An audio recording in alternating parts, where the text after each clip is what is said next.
गरुडगमन तव चरणकमलमिह मनसि लसतु मम नित्यम्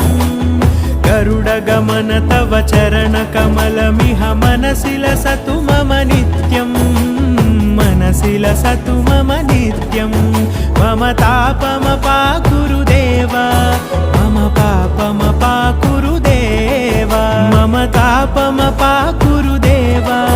मम पापमपाकुरु देवा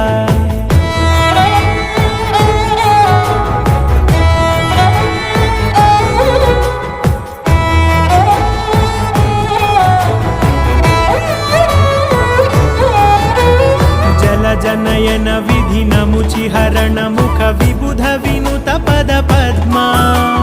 जल जनयन विधि नमुचिहरण मुख विबुध विनुत पद पद्मा विबुध विनुत पद पद्मा।